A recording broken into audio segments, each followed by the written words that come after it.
Today's eventcast is being held as part of the Manhattan Institute's New York City Reborn project and is entitled Saving New York City's Transit System.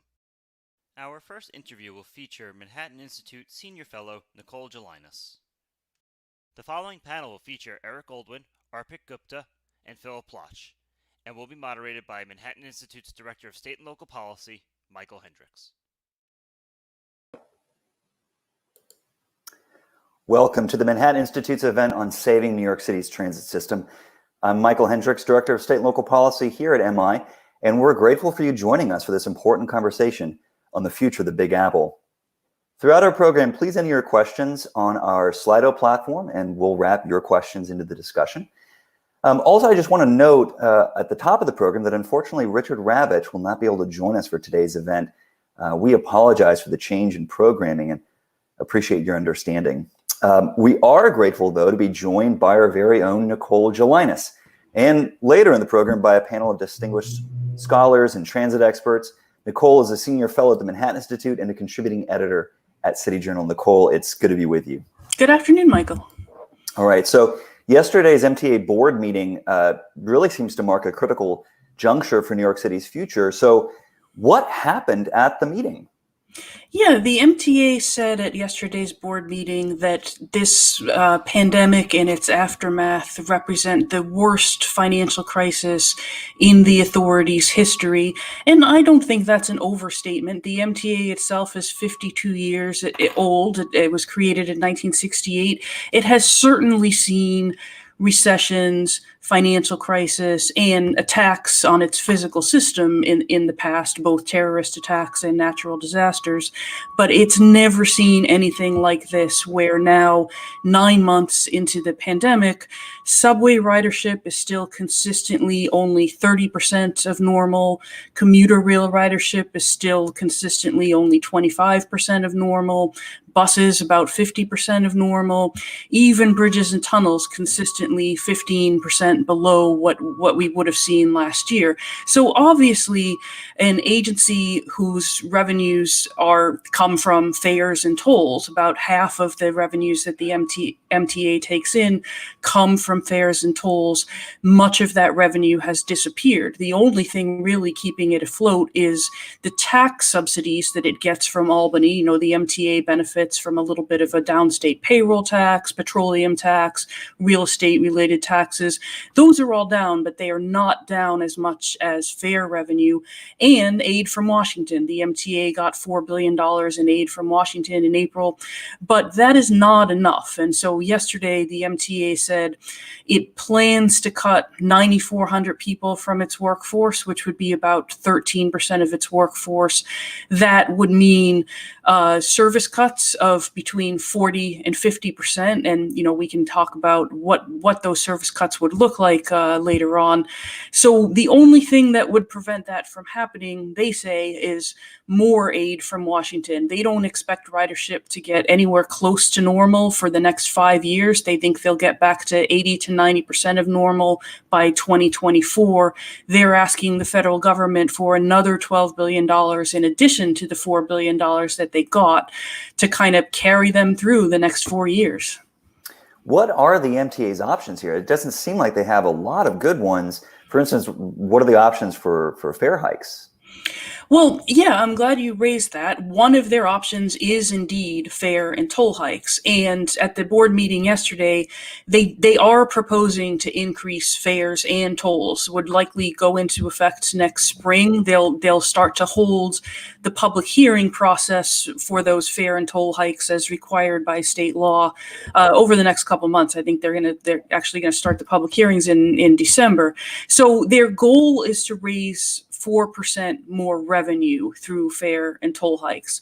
The mix of that is what they're going to consider over the next month and what they're going to get the public's feedback on. For example, they're thinking about raising tolls on the bridges and tunnels more than they would raise fares on the subways and buses, raise the tolls by 8% perhaps.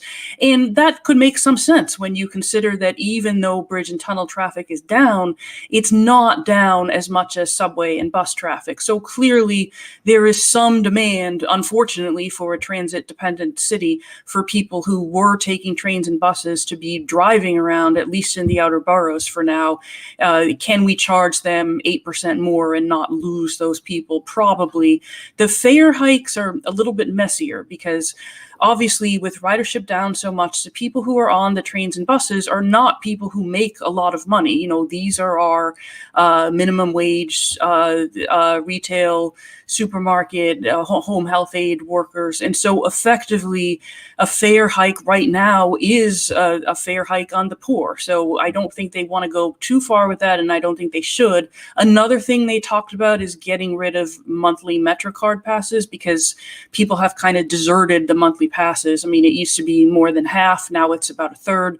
But I don't think that's a good idea either, because the whole point of the monthly pass is to make you take that extra subway trip that you wouldn't have taken because it's effectively free.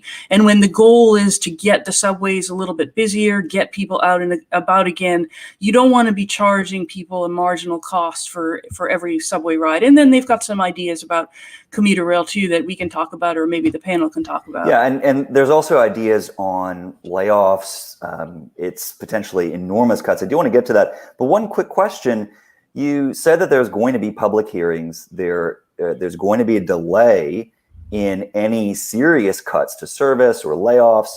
How is that possible? If the MTA is in such a fiscal crisis, how do they have seemingly so much time to buy for themselves? How does that work? Well, they're really borrowing time in that they got the $4 billion from the federal government. That was a grant. They don't have to repay that, so that's good. But they ran out of that money in late summer. So on a $17 billion budget, you know, they're down really to the last 6 weeks of the budget. They're missing about 40% of their revenue.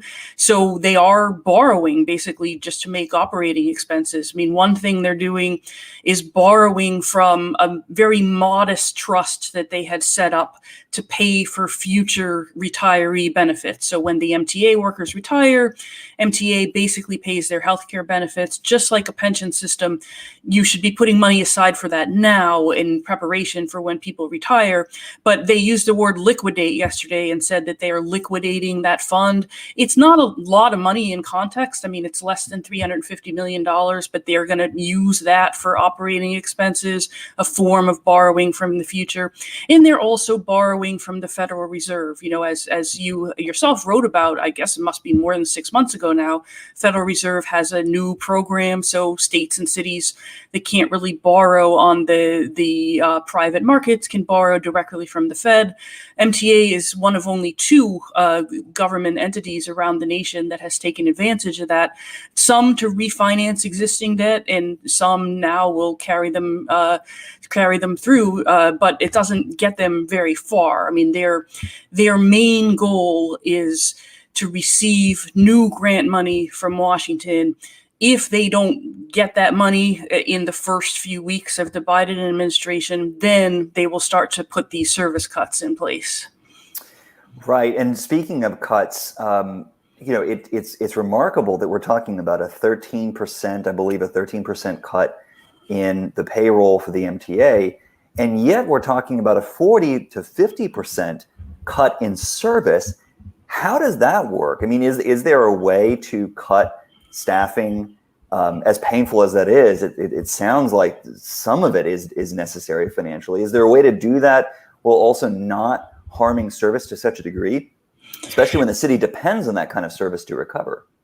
Yeah, I think that there's more they can be doing. And first of all, you know, we'll give them, or at least I'll give them a little bit of credit, that they actually start from a better condition relative to the state or the city government, in that they've actually been cutting back their white collar workforce for the past 3 years. You know, they've been going through what they call a transformation plan. They've cut 4,000 positions from the payroll over the past couple of years, in contrast to the city government, of course, which has added 30,000 people to its payroll over the past 6 years. That's 10%, and de Blasio cannot find even a single position to cut back on. So the MTA has actually been doing some of that work already. They've had a hiring freeze in place for a few months now. That's saving them about $70 million. But yes, I mean, one thing that's still something that they really don't want to talk about is really changing some of the ways that the workforce works. For example, at the two railroads, the Long Island Railroad and Metro North, they propose to cut 6% of those workforces, but this would result in an up to 50% service cut. So something's obviously wrong there. Obviously, you don't want anyone to lose their job, but they should be able to make a 6% cut with a lower impact on service. And a lot of this goes to the work rules. You know, the railroads, they were bankrupt private companies in the 1950s. The government took them over, but the government never restructured some of these crew rules, time off rules, how many hours you have to complete a certain task when that task is now mostly automated 50 years later. So if there were ever a time to start thinking about doing those things, it would be now. But they're still not very aggressive on asking the unions to open up these contracts, not even so much for the pay, but just for the work rules to make them more productive. So again, assuming that there's going to be a lot of pain here, is there a Rahm Emanuel-esque way to never let a good crisis go to waste? So, you know, to say this is an opportunity for us to make the kind of tough decisions that we've been putting off, or are those tough decisions themselves so costly that there's really no other option other than just beg for aid or beg for a bailout? Well, it can't hurt to try, you know, particularly if they do start going into furloughing people and then making those furloughs permanent. The labor contracts at the railroads allow for furloughs. There are seniority rules that make it a little less efficient than it could be, but still, you know, there's something there. You could use this as a bargaining tool and a point of leverage to say, go to the craft unions and say, if you don't want to see these furloughs and layoffs go through, then come to us and propose to us what savings you can make to your work practices to make up for some of that. But, you know, unfortunately, the unions were not in a very cooperative mood yesterday. You know, they're speaking out very much against any real cooperation on savings with the management. And if it came to labor unrest, with traffic, with railroad ridership, what it is right now, you know, there's never been a better time from one perspective in saying the practices that were unsustainable well before this happened are even more unsustainable now. I mean, I don't think 3, 4, 5 years from now, I don't think we're going to get through this without addressing some of these things, and it will be less painful the earlier we do it. You know, our forthcoming panel will be getting to those questions of the deeper roots of the cost challenges of the MTA. But to the question of never letting a good crisis go to waste, you know, the MTA is requesting more than $12 billion of federal aid to cover the next 4 years of projected deficits. Should that aid come with any strings attached? Yeah, I think so. You know, first of all, it's not just us. Like Sarah Feinberg, the acting head of New York City Transit, she stepped in when Andy Byford left and right before the pandemic hit. She's certainly been doing a stand-up job of jumping headfirst into here and essentially taking over New York City Transit. But she pointed out at the board meeting yesterday that a lot of cities are in the same situation. They may not depend on transit as much as New York does, but for example, if you look at the states that President-elect Biden won and helped turn the election or did turn the election, Philadelphia in Pennsylvania, obviously, 25% of people in Philadelphia take transit to work. Even Atlanta, that we don't think of as a transit city, 10.5% of people in Atlanta take trains to work or take some mass transit to work. Detroit, home of the automobile, you know, we went out to Detroit a year ago and investigated their mass transit. 7% of Detroit workers take the bus to work. So there is certainly opportunity for bipartisan bill in the new Congress, or maybe on an off chance, maybe even in this Congress, to say we will rescue these transit systems and make up for their fare loss. But in return, we really want to get the costs of running these systems, particularly the heavy rail systems, down to a global average. So put in place long-term cost-cutting plans that would go along with the new fare replacement aid that they get for the next few years. There's a question from the audience, and I want to encourage everyone who's watching to submit your questions to us. The question of the audience was saying, that some of the MTA board members were suggesting that fare reductions could be a way to boost revenue. Does it work that way? I mean, rather than raising fares, should we be lowering fares?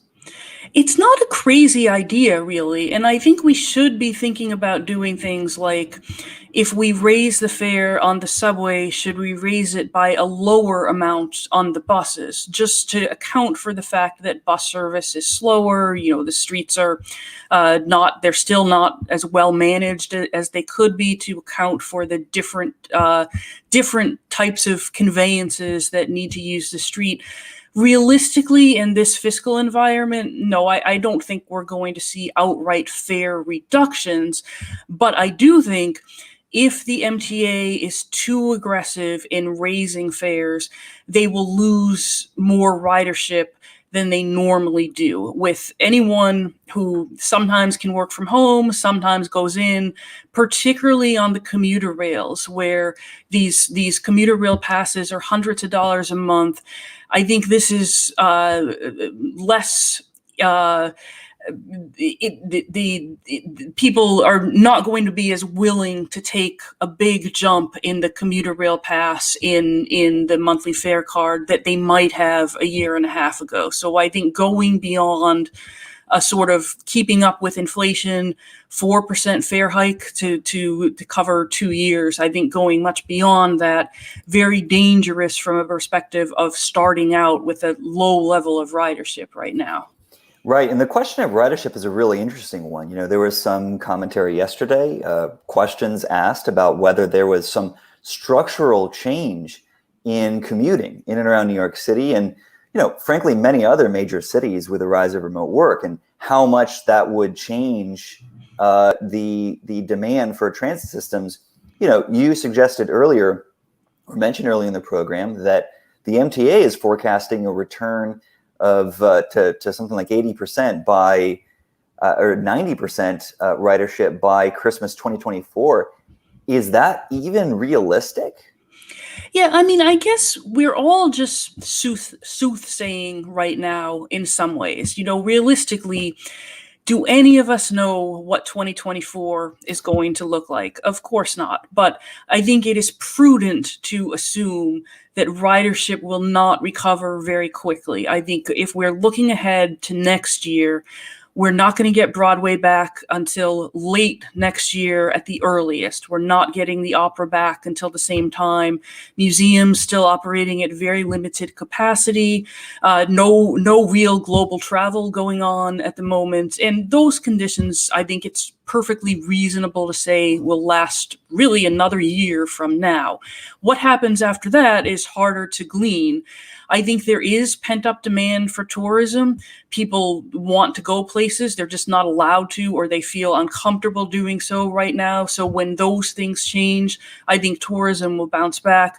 I think on the office side of things, that's going to be more difficult. People with long commutes of well over 40 minutes, in some cases well over an hour on the commuter rails, and New Jersey Transit. We can't forget the New Jersey Transit buses. They are enjoying some of their new extra time with their families. Are they going to want to work at home forever? Probably not, but something like going into work 3 days a week, working at home 2 days a week, or switching off every couple weeks, I think that will persist indefinitely. I mean, I think that is a structural change, as you put it. Right, and it's worth pointing out that there's not just the MTA, there's also the Port Authority, there's New Jersey Transit, there's a lot of other agencies like the MTA that are in the New York area and that are also suffering too. and that need some form of additional revenue, whatever that may be. Yeah, and I think that does go to the fact that this is a core congressional duty right now, is that we don't want to give up on our cities because of an event that is temporary. I mean, the pandemic will be over at some point, even though it's sometimes hard to think through to that day. So we don't want to be left with cities where people are completely out of the habit of taking transit. They've bought cars, which if you buy a car, you're going to keep it for 7 years. So you're making a long-term behavioral change. And transit systems that are decimated, where if people do come back faster than the MTA and faster than New Jersey Transit, think that we don't have the service to provide them with transit. So for the next few years, I think it's perfectly reasonable for Congress to say, we're not giving up on the country cities, and in order not to give up on the country cities, we have to provide extraordinary aid to transit. Well, to the question of aid, someone else from the audience suggested, can or should the federal government condition further contributions to the MTA on reform of union work rules? What's your take on that? Yeah, I think so. And, is there the appetite in Congress to do that? That is a different story. Neither party on the construction side of work rules reform, which is separate but related, neither party has ever showed much appetite for reforming laws like Davis-Bacon that push up construction wages. But yes, I think something like cash for cuts, where the MTA and other transit agencies get an infusion of money now, but this is tied to specific reforms that they choose. And some of those reforms have to be measurable work rule reforms, where you can cost it out over a few years. And the good thing about doing it slowly is hopefully you can do a lot of this through attrition. For example, if you need fewer crew members on a commuter rail train, you don't have to lay off people who have worked there for decades. You can just do this by not hiring new people to replace people who are retiring. Not to steal too much thunder from our next panel, but you, Nicole, have written on the MTA's capital campaign, and you studied its spending before. And going into this crisis, the MTA had ostensibly its most ambitious capital campaign ever. From what you're seeing, where does that stand? Where are we? I mean, there was a lot that the MTA was planning to invest in, some critical investments. It seems like that's under threat. Yeah, and some of these critical investments result in labor savings years down the line. For example, modernizing the subway signals. Eventually, that means you can run more trains closer together with fewer people on fewer workers on each train. Doesn't have to happen tomorrow, but that is something that the technology enables.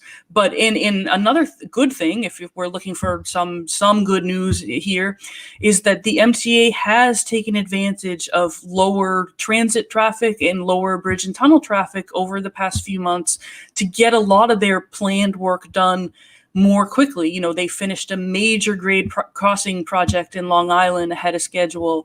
They've done some subway signal work, some station and escalator renovation work ahead of schedule. But after the end of the year, if they don't get this aid from Congress, they will effectively stop their capital construction plan.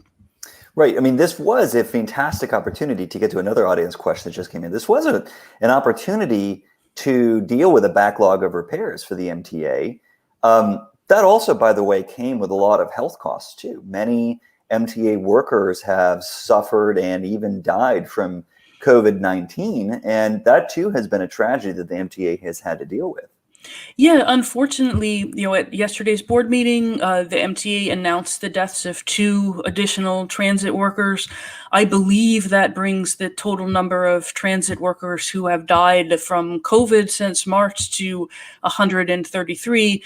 Obviously, an enormous death toll for the MTA. Now, it would be, and the MTA is doing some research on this, but it would be a I don't want to say a good thing, because nothing good will come of all of those deaths, but it would help the MTA along in their recovery if they could get the medical community to try to pinpoint through family interviews and so forth, how exactly did it transmit so quickly over the workforce? Not so much now, it has abated, but late March through April, that is when the workforce seemed to get quite ill, and the reasons for that are still unclear. And now people could say, well, it's really obvious. You're in a transit system. You have all sorts of people packed together. At that time, people were not wearing masks, so that probably has something to do with it.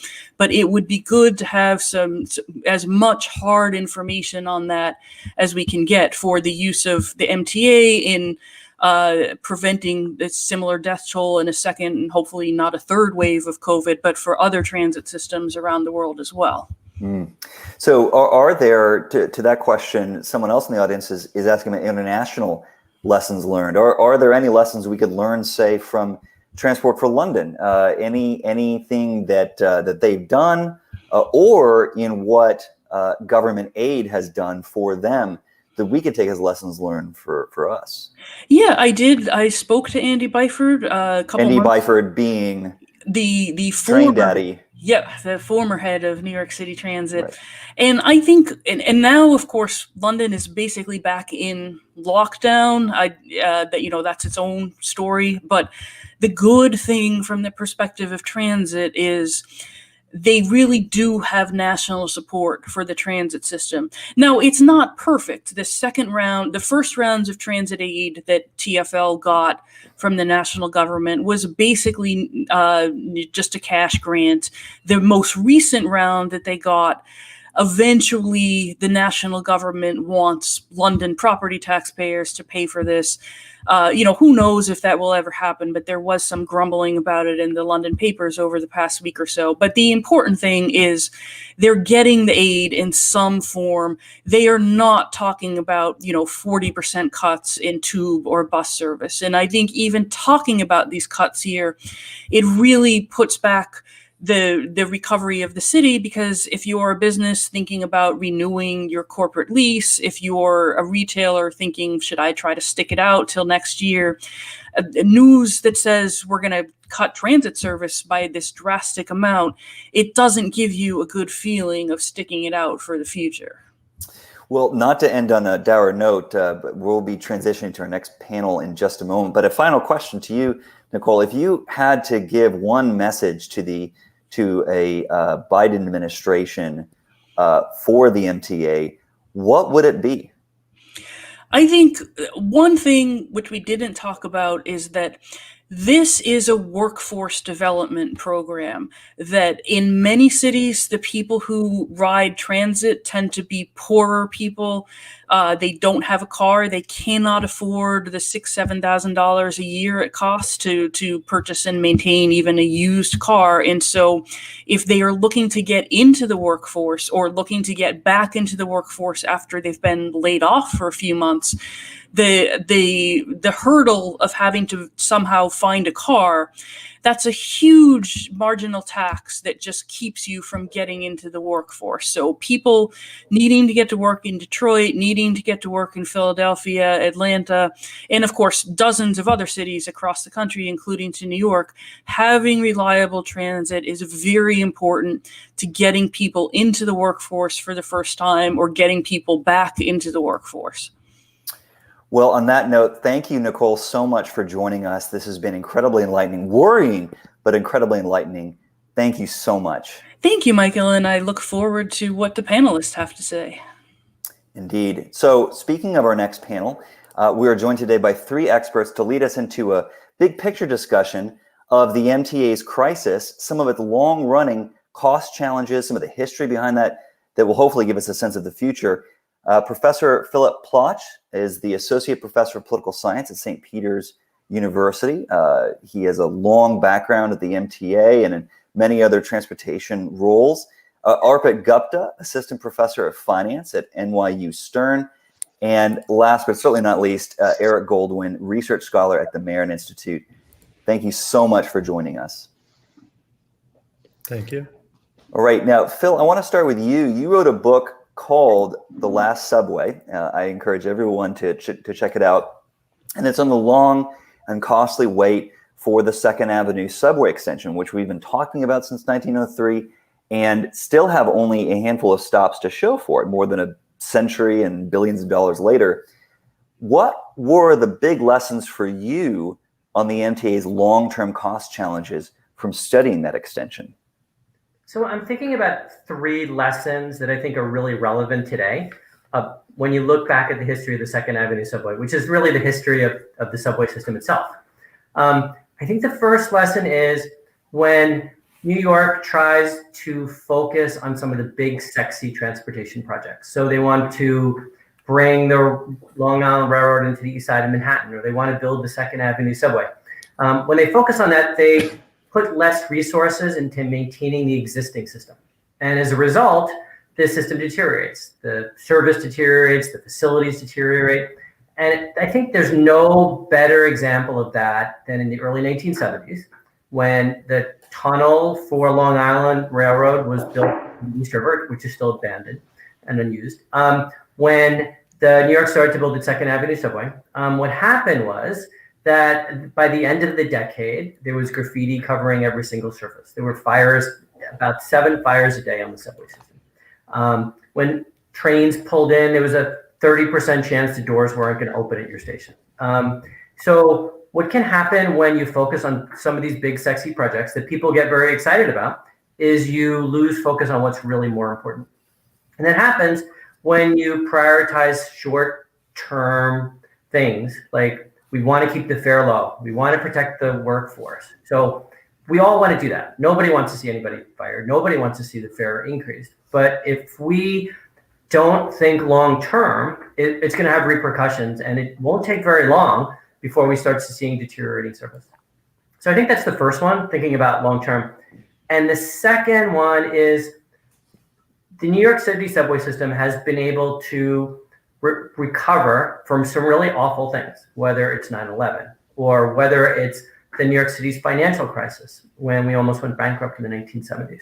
And they did that when people came together. So it's when the unions, the corporate executives, when the elected officials on both sides of the aisle, when the congressional delegation is in sync with the state delegation in Albany, when they say these are our priorities, that has so much more force. It gets the public behind it, and it gets the resources that you often need. Now, it's a hard thing to do. It's a hard thing to bring the union leaders together with the fare, the people who care about the fares, and with the corporate executives who worry about getting their employees to work. But if we could do that, if we can get those people together, we have a much better path forward to get out of this financial crisis. Well, there's a lot to build on there. Arpit, I want to come to you. You know, the Second Avenue subway extension is among the costliest infrastructure projects we've ever seen. Building on what Phil just said, what lessons did you take away from looking at the Second Avenue subway? I know you studied a little bit. Surely, I mean, part of the problem is just the sheer length of time that goes into any big project that the MTA takes on. Absolutely. And I would separate out the cost of capital expenditure from the recurring ongoing operating expenses that you were talking about with Nicole. So to build the subway, as you just said, it kind of takes a really long time. And the procurement rules that we have in place don't seem to work particularly well. So we wound up spending an enormous amount of money that was devoted to things like paying for more workers than was actually necessary to man the tunneling equipment. We saw design rules take into effect, which also greatly increased the overall cost because we weren't using things like cut and cover. We were instead tunneling way deeper under the ground. We were building these enormous, kind of an earlier point, this really was sort of a white elephant project. And so we built these kind of massive stations, which kind of look really nice, but wound up being enormously expensive. And so, I find that all these kind of design rules, procurement rules added up the capital expenditure costs enormously. At the same time, you see enormous benefits in terms of real estate increases in value around these kind of station stops on the Upper East Side. So that also kind of tells me that though it's very expensive to do, there are also a lot of benefits towards connecting a city as dense as New York City. And there's also a role here for things like value capture to try to benefit more from the incremental increase in demand around station stops. And we're going to get to the question of value capture in just a little bit, but Arpit, I think that was very helpful for teasing out the differences between what we spend on operations and what we have in capital expenditures. But all of that is part of this discussion of where the MTA is right now, how it got there, and where we're going from here.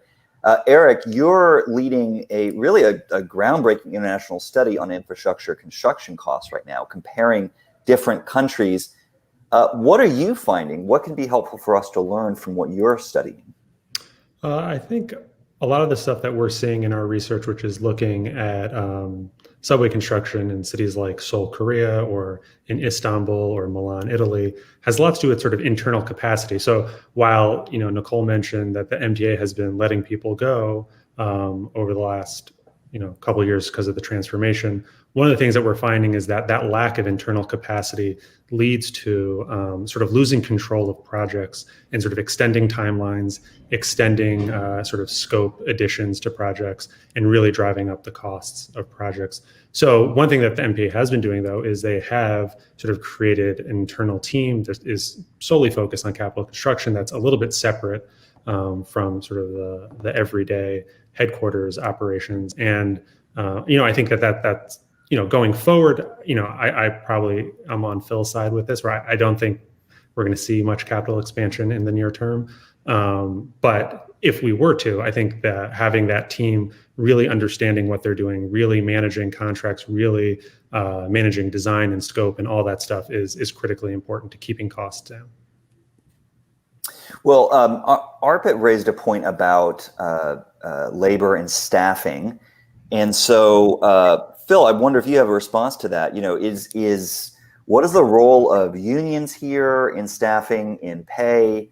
Or are they the problem, or is that the wrong way to look at it? And I'm thinking both of just these large projects, capital projects, but also just ongoing staffing here. I wonder if you have any response to that. Right. So we talked about that difference between the operating budget and the capital budget. So the operating budget, there's a whole set of work rules which help the unions keep their jobs and give them very high benefits and incentives sometimes to work overtime. If you're getting paid twice as much for working more than 35 hours or having a long train ride, you're going to milk that system. But that's one side of it, which the federal government actually has very little to do with. On the other side is the capital construction. And the federal government does have a law. It's called the Davis-Bacon Law. And that says that every construction worker who works on a federally funded project, and all of the MTA's capital projects are pretty much, there's some portion of federal funds there, have to be paid at the prevailing wages. And that's considered to be the union wages here in New York. So the MTA doesn't get to negotiate the wages. They hire a contractor, and the contractor has the wages built into their system. It takes away some of that competitive feature of bidding out a project. You want to get the lowest cost bidder, but they're all pretty much having to pay the same construction cost. And not only do they have to pay the same construction cost, which can be quite high for the Second Avenue subway. Some of the workers were making up to $100 an hour at one point on the project. But what it does is it means that all of the different unions have enormous control over a project. So, for example, there's one union that's setting up traffic barriers. There's another union that is operating the tunnel boring machine. There's a union that's digging trenches. There's a union that's providing temporary power. There's another union that's building a support system for roadways. These are all different unions. And it means that one person can't be doing 4 jobs. So sort of imagine if you had to replace your toilet in your house and you needed somebody from the plumbing union to come, and somebody from the electric union to come, and somebody from the bricklayers or tile layers to come. So it becomes very inefficient. And that's one of the problems that we have with construction, which again is, you have to think about it very differently than when you think about some of the problems that Nicole was talking about with some of the direct workers that we have at New York City Transit and Long Island Railroad and Metro North. And just for clarification, is there any useful international comparison here? You mentioned $100 an hour. You mentioned high staffing. Is there any useful international comparison to give us a sense of scale here? So we pay higher in New York than we do anywhere else in the country, and we pay higher in the United States than we do anywhere else in the world. It's not even close. And those are just the benefits. That doesn't even take into account the work rules. Now, what you'll hear from some people is that a lot of the costs that we incur here and the MTA incurs aren't incurred in other countries, like healthcare costs. They're very expensive, or pension costs, or training for union members. Those are very expensive, and our transit systems have to pick up that cost. The state's not picking up that cost. The federal government's not picking up that cost. If anybody else wants to jump in too, because I also imagine that this could be part of the federal role. If there's any strings attached, maybe this could be part of the consideration. Yeah, go ahead.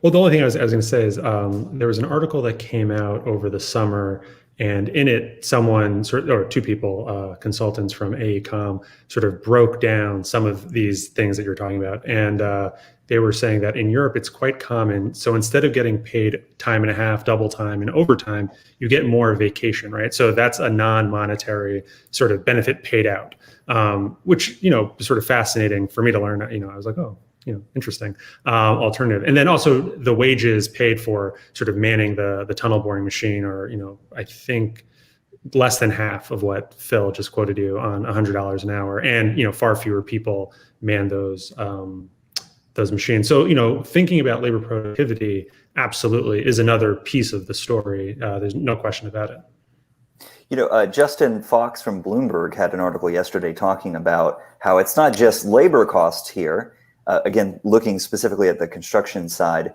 it's also some combination of regulation, law, NIMBYism. Is that also a factor here? And by the way, this wouldn't be just for the MTA. It's for really any transit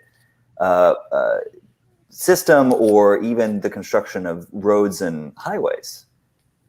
So there are numerous regulations, and each time a regulation is put in, it's a well-meaning regulation, like the Americans with Disability Act. Everybody thinks it's wonderful that a person in a wheelchair or a person pushing a stroller can access the subway system. But it also means that you have to have a lot of elevators, and it also means that the platforms have to be very wide, which means that it's more expensive to build the subway system. We can't build subways like we did over 100 years ago because of all sorts of construction safety factors. We don't want people dying building the subway like they did over 100 years ago. So we put in regulations for safety. We put in regulations after 9/11 to make sure that people can escape in case of terrorist attack. We put in regulations so that minorities and women-owned businesses have a leg up. We put in Buy American clauses so that we buy American products. And if you keep on adding regulation after regulation, at some point, it becomes almost impossible to build new transit systems and to extend our existing system. But it's hard to take those away. Everybody supports ADA. Everybody supports, let's give up a leg up to minorities and women. Everybody supports fire safety. Everybody supports these kinds of features. But there has to be a recognition that there's a cost to them. Yeah, there's great paper here by Brooks and Liskow in Brookings Institute that documents that the cost for highways in particular really started to escalate around the 1970s, around the time that NEPA, a major federal environmental review law, was passed. And they document even that highways got even more squiggly as they were kind of changing even the routes of the highways to kind of adhere to these new laws. And I think a big problem is that a lot of those changes in regulation and practice have been procedural rather than substantive, right? So they've been adding more layers of review and process that make it more difficult and more costly and more time intensive to build these projects without actually improving on the final outcomes, right? And so we've seen this in the form of planning reviews and community board involvement and just these additional layers of oversight that don't necessarily actually improve the final outcome, but add a lot of veto points and make it very expensive and costly to build really anything in this country, whether it's a subway, a highway, or a house. I just wanted to add, one of my favorite examples of sort of the mitigation NEPA is from in Atlanta. They were adding a 4th runway to their airport. And obviously airports are loud. I don't want to pretend that they're not, but they had to go in and put soundproofing into 10,000 houses. And they also had to buy an entire village I think it's called Mountain View, and demolished 2,500 houses. Those are things that obviously no one really considers that goes into the cost of these projects. And in a lot of the projects that we're looking at, you absolutely see all kinds of things that are similar. In Los Angeles, when they're building light rail, they have to grade the streets. They have to build affordable housing for one of the projects. In this project I'm looking at in Boston, they build a pedestrian bicycle community path that added a lot of costs. So there are all kinds of other things that sort of end up filtering into these projects that have nothing to do with running the Second Avenue subway or things that you might associate with a transportation project. I think one takeaway here is that there are long-term cost challenges for the MTA specifically, yes, but there's also something very uniquely American about these costs, but also even maybe just the English-speaking world. Some of your description of Hartsfield-Jackson would probably sound familiar to someone who's running Heathrow Airport and their perpetual attempt to build another runway. So just to pivot here for a moment, Arpit, I want to get back to you. Do we need new dedicated funding streams? In 1981, Dick Ravitch lobbied the state legislature for taxes to save New York City's transit. Yesterday, Chairman Pat Foy said he was agnostic on the subject and it was above his pay grade. Arpit, how do you look at this?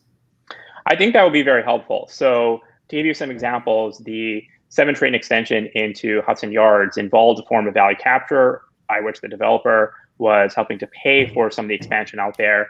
We also saw an example of this right around MI's headquarters, Grand Central, in which SL Green provided something like $220 million to help fund some of the construction costs and expenses to improve Grand Central Station in exchange for upzoning and development rights in the area. And Arpit, I just want to pause you for a second. Value capture, just briefly define that term.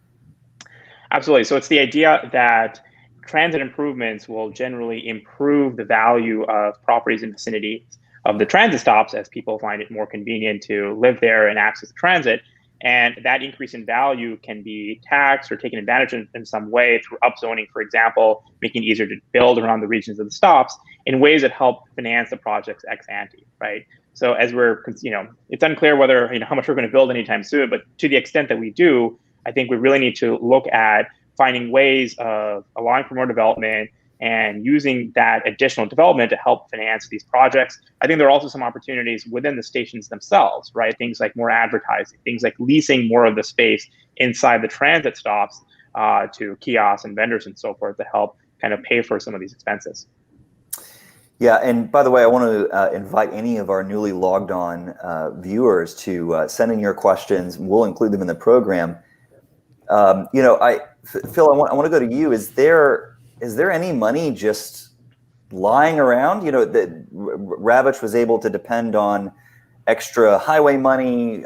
Boston, DC for some of their big projects was able to do that. Maybe Biden could redirect highway dollars here. This matters, I guess, to both ongoing operating costs, but especially for, keeping the capital campaign going. What's your sense? So Richard Ravitch happens to be my hero. And when he came into his position as MTA chairman, the subway system was about as bad as it had ever been. And what he did, which was very different from his predecessors, was he talked about all the problems. So usually if there's a subway delay, the MTA chairman would say, oh, it's not a big deal. But he would actually call the reporters up and say, there's a big subway delay.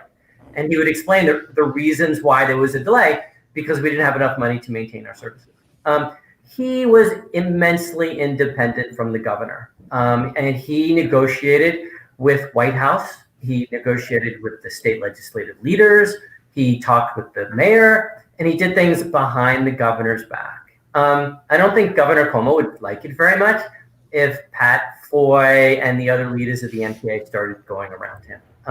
So if you're the governor, there's lots of priorities you have. The transit system is in a financial crisis. There's no doubt about it.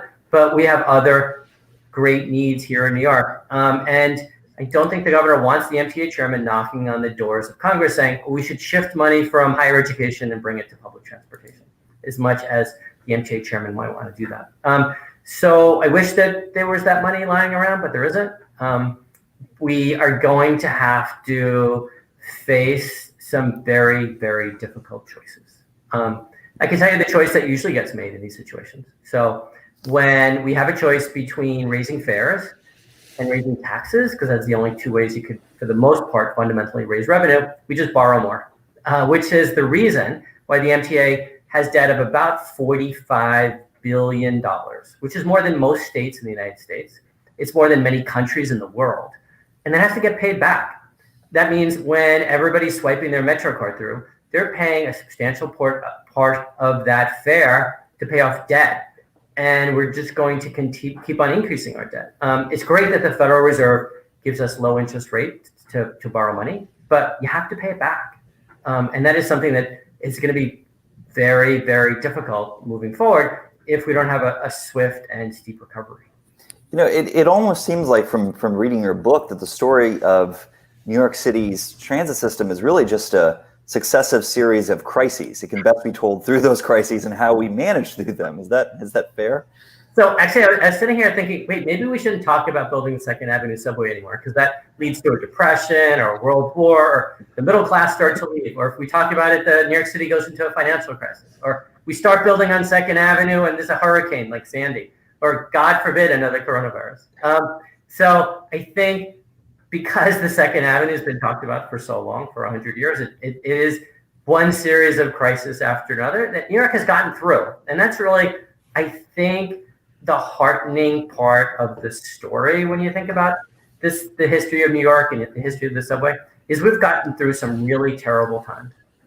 This is a financial crisis. It's a crisis of thousands, tens of thousands of people dying.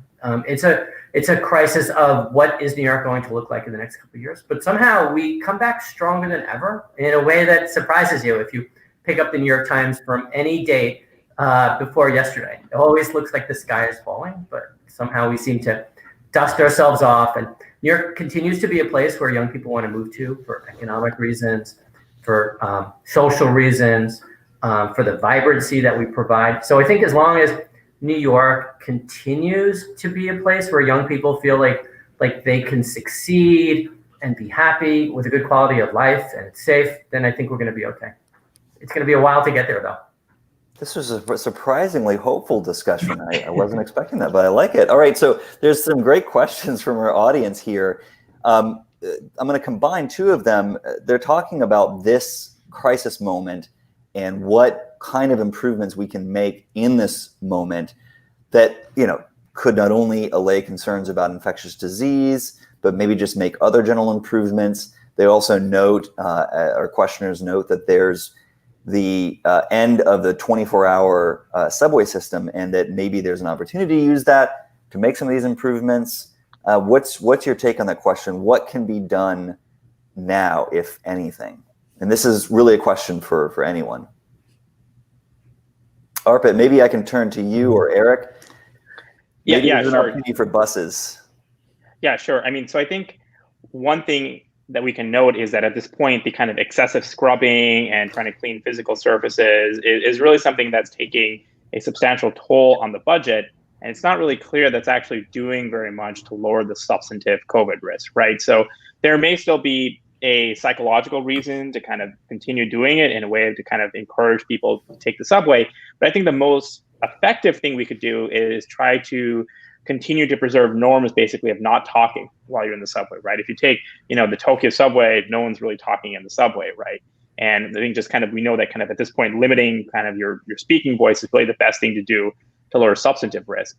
I think another reform that we could consider doing at this time is to revisit the role of conductors in the system, right? So we have, 4,000 or 5,000 conductors, and back to the kind of the international examples, many countries just have the one driver, or in some cities like Paris, just have a completely driverless train, right? And as we now know that these workers are subject to considerable COVID risk while being in these subway cars. So we have just a couple of train lines. I think the L and the 7 train lines run on one, just the driver only on weekends. But I think part of the reforms that we could try to think about are ways to, take some funding now, take some sort of subsidy, and use that to lower that operating cost in ways that might, reduce kind of our staffing needs. And I think that'll lower, the health risk of workers. It'll improve the financial health of the system, and will make it more viable to continue operating the subway. This is a slight pivot from what we're planning to talk about, but Eric, you've done a lot on buses. It's notable that, even as ridership on trains, subway, Metro North hasn't come back to the degree that we would hope for, it has come back a little bit more for buses. And yet, as part of the MTA's planned cuts, they're looking at eliminating entire bus lines. How do you look at that? Is that the right approach to take, or could there be a better role for buses today? Well, I think there's two things on that point, right? So on average, your average bus rider is poor, older, more likely to be of color than your average subway rider, more likely probably also to be an essential worker. So I think that partially explains some of the, resilience on the bus. But also, buses were free for a long time. And once they did implement fares, the ridership did drop a bit, but not obviously to the level of the subway.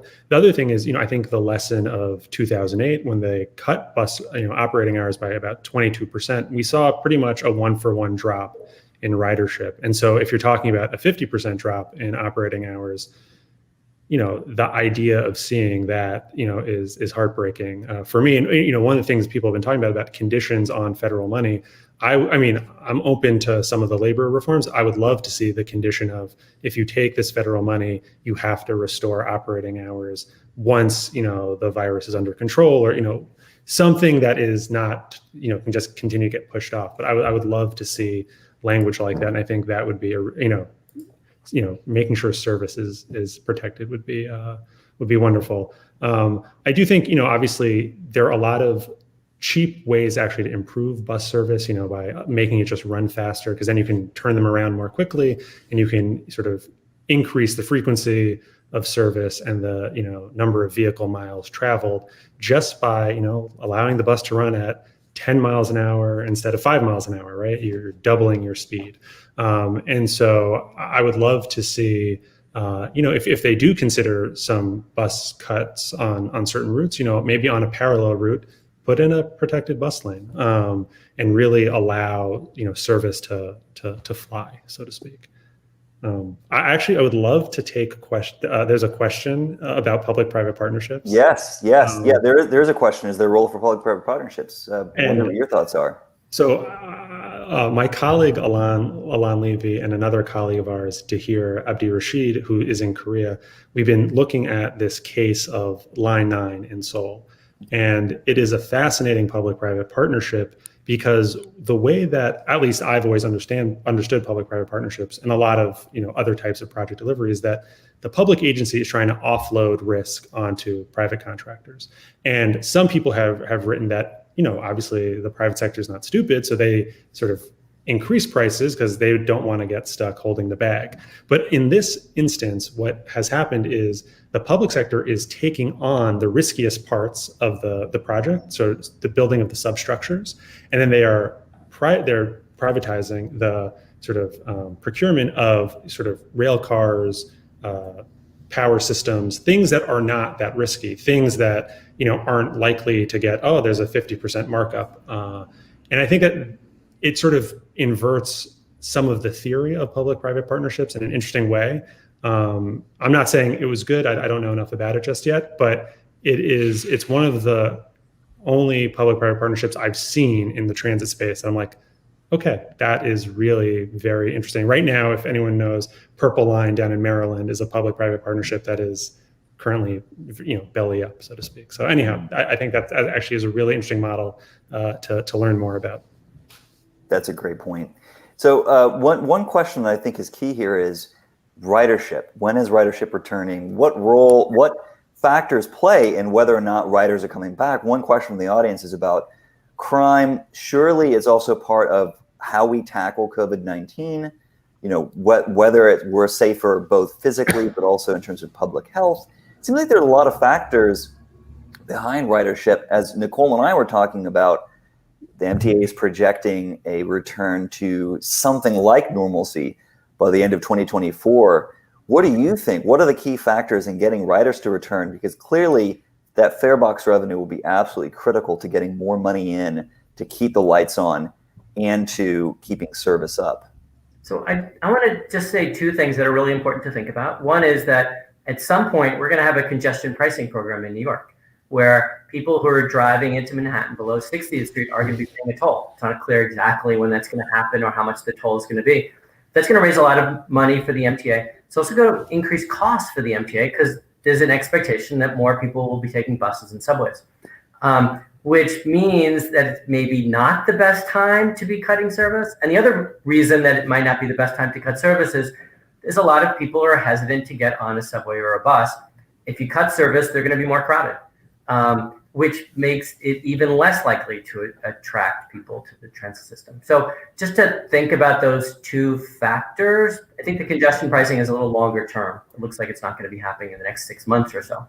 But the idea of cutting service and making it people feel less safe to get on transit could backfire.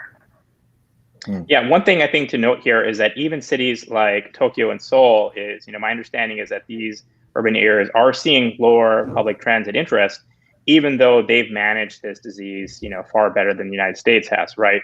So, and they're also not seeing, it seems like quite as much remote work either.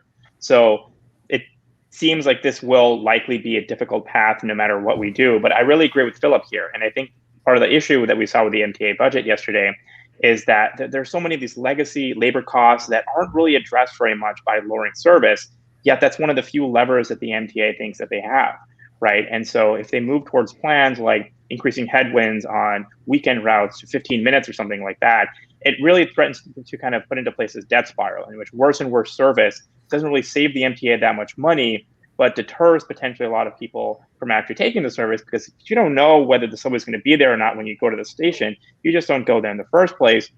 And that might really worsen the operating outlook for the entity. So I think the best thing the MTA can do for itself right now is just try to maintain standards of ensuring sufficient transit operations, even when things are not looking so good, just to kind of ensure that people are able to forecast and plan around it and eventually take it in the future.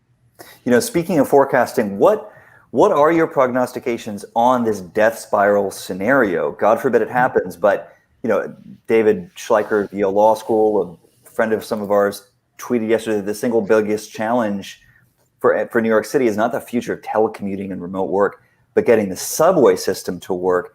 It seems like a death spiral could also be a death knell for New York's recovery. What are the prospects of that kind of a scenario?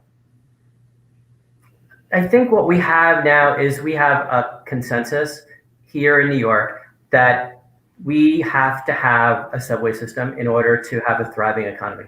And as long as we have that consensus across incomes and across geography and across the kinds of different jobs that people have and the different ways that we all pay taxes, then I think we're going to be okay. But if that falls apart, if people think that New York can thrive without a subway system, then that's when I think we really have to worry. So I always like to say that New York without a subway system is like building a skyscraper without an elevator. You can't have offices on the 92nd floor without an elevator. You can't, in New York, you can't have 100-story buildings unless you have an ability to get tens of thousands of people into that neighborhood in a relatively short amount of time. So the real estate folks understand that, the business leaders understand that, the workers understand that, and all the elected officials that seem to understand that one right now also. Well, believe that we are now out of time. So I think that's actually the perfect point to end us. New York City needs its subway system like a skyscraper needs its elevator. Thank you all so much for joining us. We're all going to be staying tuned to your observations as this fiscal crisis takes root, and we try to solve it. And hopefully it'll be solved soon and well, and we'll be back on track soon. Thank you all so much. Thanks, Michael. Thank you. See you guys on the 7 train.